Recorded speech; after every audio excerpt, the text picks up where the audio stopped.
Bonjour le monde! Bienvenue dans cette vidéo pour faire un croustille moelleux cerise. Pourquoi croustille moelleux? Je savais pas comment l'appeler. C'est constitué d'un pain de gêne, de cerise et de crumble. Le pain de gêne étant un peu moelleux, le crumble étant du coup plutôt croustillant. Ça fait un croustille moelleux à la cerise vu qu'on rajoute des cerises.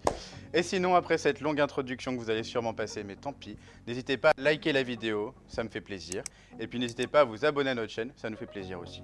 Et donc maintenant, on va pouvoir commencer avec notre pain de gêne. Pour ça, dans ma cuve, j'ai de la pâte d'amande, 70% c'est le mieux, 50% ça va être plus sucré, par conséquent, n'allez pas en dessous. Après, ça risque un peu de déséquilibrer la recette au niveau du goût. Après, on a des œufs entiers, on a de la farine, de la levure, du beurre, on a du lait, mais que vous pouvez remplacer par du lait d'amande, du sucre et des zestes de citron. Pour commencer, je vais donc mettre à pétrir un petit peu avec la feuille de mon batteur.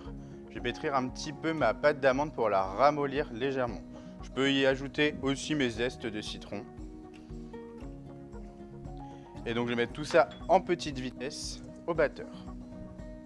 Pendant que c'est en train de tourner tranquillement, ce que je vais faire, c'est que je vais mettre mon beurre à fondre, mais tranquillement. Je ne veux pas qu'il soit en train de bouillir, je veux juste qu'il soit fondu. Donc là, par exemple, je me mets en puissance 4 sur 9. Et une fois que ça commence à être plus mou du côté de la pâte d'amande, je vais ajouter progressivement, vraiment pas tout d'un coup, mes œufs. Donc enfiler. Et j'hésite pas non plus à racler la feuille de mon batteur. Le but du jeu étant de ramollir et de bien incorporer mes œufs à ma pâte d'amande.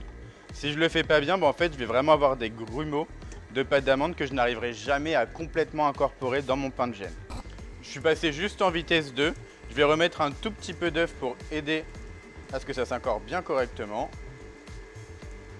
Voilà. Et puis je vais continuer comme ça jusqu'à incorporer totalement mes œufs. Encore une fois, je n'hésite pas à arrêter mon batteur et à corner soit la cuve, soit la feuille pour vraiment avoir un beau mélange bien homogène. Donc là, une fois que mon mélange est fait, que c'est à peu près homogène, si jamais il vous reste des tout petits morceaux, pas de panique. Soit vous donnez un petit coup avec un fouet manuel, soit du coup, vous pouvez continuer quand même parce qu'avec la suite de la recette, ça va complètement s'incorporer. On va échanger la feuille contre le fouet et on va faire foisonner tout ça. Donc là, je vais pouvoir accélérer un peu la vitesse du batteur et j'ai accéléré encore un petit peu pour regagner du volume avant de poursuivre le reste de ma recette. Donc là, on voit qu'on mélange a bien foisonné, il a bien blanchi, on voit qu'il est bien homogène pour le coup. Ce que je vais faire, c'est que je vais continuer en incorporant mon sucre et je vais incorporer mon lait également. Tac. Ensuite, je vais mettre à tourner, mais à petite vitesse cette fois, mettre en vitesse 2. Et ensuite, une fois que ça, ce sera homogène, je vais continuer à nouveau au batteur. Je vais incorporer ma farine et ma levure chimique que je vais mettre ensemble. Je vais m'arrêter et je vais incorporer donc mon mélange de farine et de levure chimique, toujours à petite vitesse, donc je reste à 2, jusqu'à ce que ce soit bien homogène. Donc là, j'ai récupéré mon appareil à pain de gêne. J'ai vraiment quelque chose de bien homogène, je me répète, mais c'est vraiment important quand même, vu qu'on partait avec une masse assez dure avec notre pâte d'amande et qui a quand même gagné du volume. Donc là, ce que je vais faire, c'est que je vais ajouter mon beurre fondu. Beurre fondu, donc encore une fois, pas trop chaud. Là, je suis aux alentours des 45-50 et je vais bien mélanger pour l'incorporer vraiment le mieux possible sans faire retomber mon appareil. Donc je vais bien chercher sur les côtés, je vais bien au fond. Voilà. Là, du coup, j'ai mon appareil à pain de gêne. Je vais pouvoir le couler dans mon moule à génoise ou dans un cercle. Donc moi, je prends un cercle de 18. Je vais venir donc couler à l'intérieur.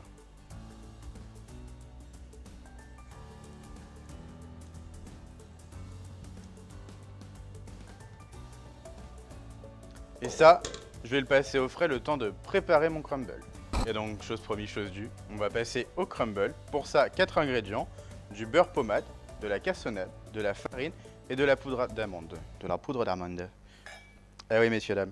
Du coup, on verse tout sur le beurre et on va mélanger. Vous pouvez le faire aussi au batteur à la feuille, vous pouvez le faire avec vos mains. Moi, je vais commencer quand même un petit peu avec la maryse. Après, je passerai sûrement à la main pour émietter tout ça. Donc là, le but, c'est de bien incorporer les poudres dans le beurre pour avoir donc notre petite pâte à crumble. Et là, du coup, en fait, j'ai déjà ma pâte à crumble. Donc, je vais pouvoir continuer l'élaboration de ma recette. Et du coup, je récupère mon petit pain de gêne qui était au frais, mon crumble, et j'ai découpé des petites cerises en deux. Donc du coup, je vais venir les parsemer sur la surface de mon pain de gêne. Voilà. Et après, à vous, libre à vous de même changer de fruit ou mettre la quantité que vous voulez. Et après, je vais prendre du crumble que je vais mietter. Alors, je vais pas recouvrir tout non plus parce que j'aimerais bien qu'on voit un peu les cerises quand même en dessous. Et du coup, je vais aussi en parsemer un peu partout.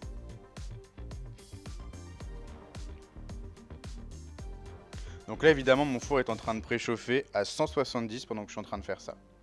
Pareil, après, la quantité de crumble, c'est à vous de voir. Sachant que le crumble cru comme ça, de toute façon, il se congèle. Donc de toute façon, il n'y a pas de perte. Dans une petite boîte, ça résistera bien. Et donc là, voilà, je le trouve pas mal. Moi, je l'aime bien. Du coup, je vais m'arrêter là. Et ça va pouvoir partir au four pour environ 25 minutes.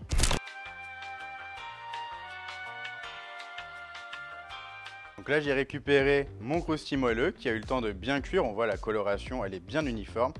Une fois sorti du four, j'ai vite retiré, du coup en passant une petite lame de couteau, le cercle qui le contenait pour éviter qu'il conserve son humidité. Le laisser redescendre en température et là, il est bon à être dégusté. N'hésitez pas aussi, si vous voulez, à passer un petit coup de sirop juste à la sortie du four, pas après, parce que le but, c'est pas d'humidifier le crumble.